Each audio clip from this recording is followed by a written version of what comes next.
आपसे कहा जाए कि आपको 4 लाख की कार खरीदनी है, जी सर। खरीद पाएंगे? नहीं सर, मेहनत करना तो कोई खास बात नहीं, बिल्कुल खरीद सकते हैं सर। जब आपने शुरू किया था इस काम, जी।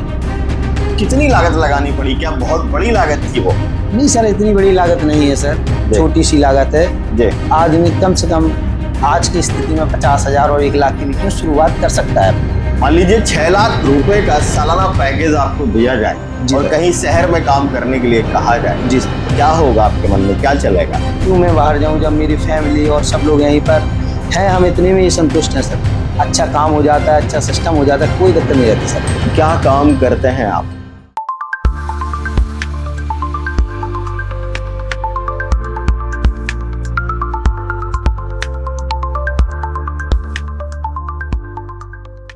वो गांव जहां भारत अठखेलियां करता है, वो गांव जहां आज भी प्यासे को खाली पानी नहीं बल्कि साथ में प्यार से मीठा गुड़ दिया जाता है, उसी गांव का हक शहर मारे बैठा है तो क्या? वहां उसी गांव में कुछ गुदड़ी के लाल हैं जो अपनी मेहनत, अपनी लगन और अपने साहस के दम पर गांव से ही व्यापार की दुनिया में अपना जलवा बिखेर रहे हैं। तो डिटॉक्सो के सीरीज गरीबी की ऐसी तैशी में एपिसोड 2 में आज हम मिलेंगे ऐसे युवा से जो अपने गांव से ही व्यापार कर रहा है और अच्छी खासी कमाई कर रहा है। तो आज के हमारे एपिसोड 2 के मेहमान हैं भानु प्रताप जी। भानु प्रताप जी, आपका बहुत बहुत स्वागत है डिटॉक्सो में। जी सर। कैसे हैं भानु प्रताप जी? बढ़िया है सर। कुछ बताइए अपने बारे में। मसलन परिवार में कौन कौन है? परिवार में हम 2 भाई हैं जी। और मेरे पिताजी हैं, जी। माताजी हैं, जी जी, और दादी माँ भी हैं। दादी माँ भी हैं। तो ठीक ठाक भरा पूरा परिवार है आप? जी सर। बहुत अच्छा। कहाँ रहते हैं भानु जी? मैं परधानी, मतलब हाल मुकाम आपका? जी, परधानी। परधानी। जी। तो परधानी को अगर हम समझें तो उसको कस्बा कह दें या गांव कह दें या शहर कह दें? गांव सर, गांव। अच्छा, गांव है। जी सर। कितनी आबादी है? सर हमारे यहाँ 700 और 750 के लमसम में आबादी है। 700 750 700 लोग के बीच। जी। आबादी, मतलब कुल आबादी है। कुल आबादी। तो उसकी वोटिंग लगभग कितनी होगी? बस इतनी करीबन 600 वोटिंग हो जाए। 600 की वोटिंग का गांव है आप? जी जी। बहुत अच्छा। तो कितना पढ़े हैं भानु जी? मैं सर BSc बायो से किया है। अच्छा, BSc आपने बायोलॉजी से किया? जी जी। बहुत अच्छा। क्या काम करते हैं आप? सर मेरे पिताजी का दूध का काम था। अच्छा। तो 2018 से उसको हम देख रहे हैं। पिताजी ने मेरे 35 साल रेगुलर साइकिल से काम किया था। साइकिल से दूध का काम पिताजी ने किया था जी। फिर मैंने जैसे देखा कि मार्केट में पनीर की भी ज़रूरत है, मार्केट में खोया की भी ज़रूरत है, तो हमने पनीर है, खोया है, सारी चीज़ें हमने व्यवस्था की और हमने अपने गांव के पड़ोसी गांव को और क्षेत्रवासियों को, सबको, जैसे अपना ब्याह शादी हुआ, सब लोगों को सामान दिया। अच्छा जी। अच्छा, आप मुझे बताइए, जब आपने पहली बार जी सर ये काम करना शुरू किया, जी सर, क्या उम्र थी आपकी? मेरी उम्र सर उस समय 22 या 23 साल की होगी। 22 या 23 साल की थी? जी सर। तो आपको नहीं लगा कि बहुत सारे युवाओं को लगता है कि मैंने BSc कर रखी है, पढ़ा लिखा आदमी, जी, साइकिल से दूध बेचूंगा, आप भी क्यों नहीं नौकरी की लाइन में लग गए? नौकरी मैंने सोचा, मेरे पिताजी का पुराना काम था। हाँ। मैंने इसमें भी मैं हाथ आजमाऊं, देखूं इसको कैसे। लोग बड़ी बड़ी डेयरियों के बारे में सुनते थे, शहर में बहुत बड़ी बड़ी डेयरियां हैं। हाँ। जैसे अमूल का नाम सुना, नमस्ते का नाम सुना, सर पराग का नाम सुना। तो हमने भी कोशिश कर रहे हैं कि सर मैं भी एक अपना ब्रांड बनाऊं। मतलब आपको टक्कर देनी है उन बड़े बड़े ब्रांडों? बिल्कुल सर, क्यों नहीं दे सकते। छोटा लोग वो भी तो छोटे ही थे। बिल्कुल, एक दिन तो वो भी छोटे। आज वो जिस मुकाम पर पहुंचे, तो हम भी क्यों नहीं मेहनत करके पहुंच सकते सर। अच्छा, दूध का काम करते हैं, दिन भर में कितना दूध आप बेच लेते हैं? दिन भर में सर मेरा कुछ पनीर में भी निकल जाता है। हाँ। कुछ खोया भी बन जाता है। हाँ। कुछ हमारी सप्लाई भी है मार्केट में।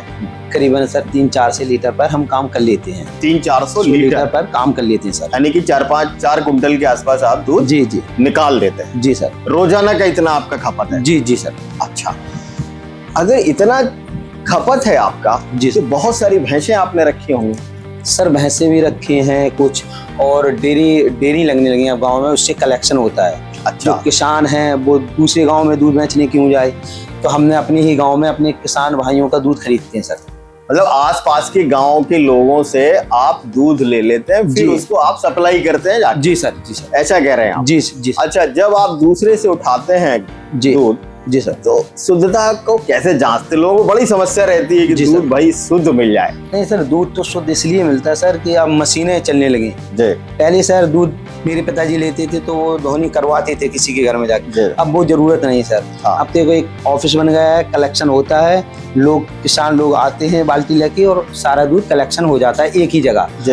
एक ही जगह पर पूरा दूध गांव का इकट्ठा हो जाता है। हाँ। उसमें क्वालिटी जैसी आपकी क्वालिटी होगी, गाय का रेट अलग अलग जाता है सर, भैंस का रेट अलग अलग जाता है। हाँ। उसमें किसी प्रकार की कोई मिलावट नहीं होती है। कोई मिलावट नहीं करते हैं आप? कोई सर, कोई मिलावट नहीं। अच्छा, लोगों का यह मानना है कि जब जी। पनीर एक ही दिन में बहुत सारी शादियां पूरे जनपद के अंदर होती है, जी, तो इतना सारा पनीर कैसे आ जाता है?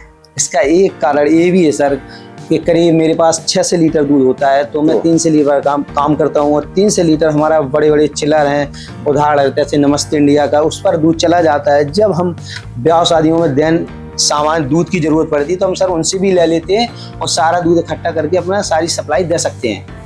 गांव में बड़ा रहता था, मतलब गांव क्या, मतलब हम लोगों का भारत का तो यही रहा है जी सर। कि खूब खाओ, घी खाओ, दूध खाओ। लेकिन घी के मामले तो हम ये देखते हैं कि घी की शुद्धता का मतलब पता ही नहीं चल रहा है। आप कैसा घी बेचते हैं?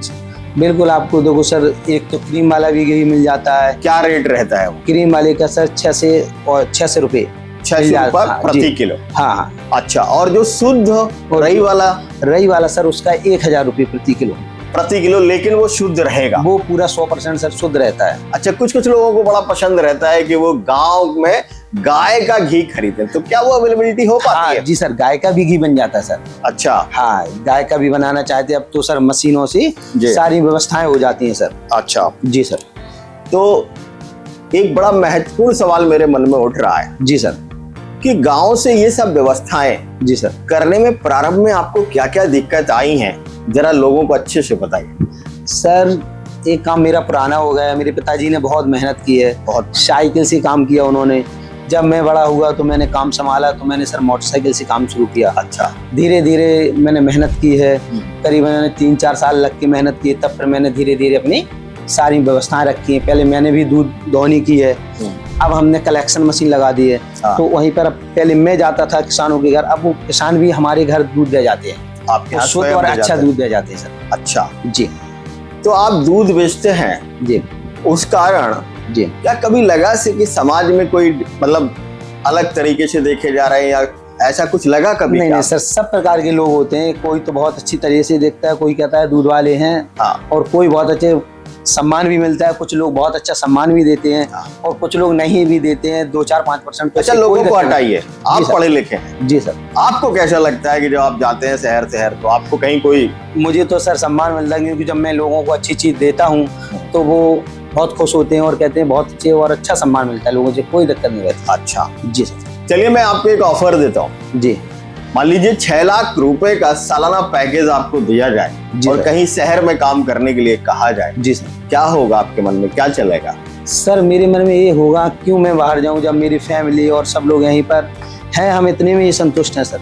अच्छा काम हो जाता है, अच्छा सिस्टम हो जाता है, कोई दिक्कत नहीं रहती सर। कोई दिक्कत नहीं नहीं, रहती? कोई नहीं सर। अच्छा, ये बताइए, जी सर, जब आपने शुरू किया था इस काम को, जी, कितनी लागत लगानी पड़ी? क्या बहुत बड़ी लागत थी वो? नहीं सर, इतनी बड़ी लागत नहीं है सर, छोटी सी लागत है। जी। आदमी कम से कम आज की स्थिति में 50,000 और 1 लाख के बीच में शुरुआत कर सकता है। अगर कोई युवा इस काम को करना चाहे, कोई दिक्कत नहीं। भारत सरकार, कितना लागत लगेगी? जी जी जी, भारत सरकार आपको जी लोन भी दे रही है व्यवसाय पे, कोई दिक्कत नहीं। आपका 1 लाख और 2 लाख के बीच में आप काम इसको शुरू कर सकते हैं। कोई युवा आपके पास आता है जी, तो आपको बताना है 1-2-4 सेंटेंसेस में इस व्यापार को कैसे किया जाए, तो बताइए जरा कि जो है वो कैसे इस व्यापार को करें। व्यापार को हम मार्केट में आए, अपने लोगों से बताएं कि हम सर दूध का काम, जैसे दुकानें हैं मार्केट में, कुछ लोगों को दुकान पर भी हम कांटेक्ट कर सकते हैं कि सर हम आपके यहाँ इतना दूध दे सकते हैं। तो धीरे धीरे 2-4 लोग दुकानदार पकड़ लो। अपनी शुरुआत आप 50 लीटर से भी कर सकते हो। फिर धीरे धीरे आपको, जब आप अच्छा चीज़ मार्केट में दोगे तो आपकी सप्लाई दिन पे दिन बढ़ती चली जाएगी। आप कुछ दूध खोया में भी निकाल सकते हो, कुछ दूध पनीर भी बना सकते हो, क्योंकि अब गाँवों में भी पनीर, हर घर में पनीर बनने लगी। ऐसी कोई खास, और ब्याह शादियों में तो हर ब्याह में पनीर आपको देनी ही पड़ती है, देनी ही पड़ते हैं। इसलिए कोई प्रॉब्लम नहीं है, सप्लाई करने में कोई दिक्कत नहीं। कैसी आर्थिक स्थिति महसूस करते हैं आज अपनी? नहीं मतलब मेरा ये कहना है कि मान जी। लीजिए अगर आज आपसे कहा जाए कि आपको 4 लाख की कार खरीदनी है, जी सर। खरीद पाएंगे? नहीं सर, मेहनत करना तो कोई खास बात नहीं, बिल्कुल खरीद सकते हैं सर। खरीद सकते हैं। जी जी सर, बिल्कुल। बहुत बढ़िया। जो युवा जी इन कामों को छोटा समझता है, जी।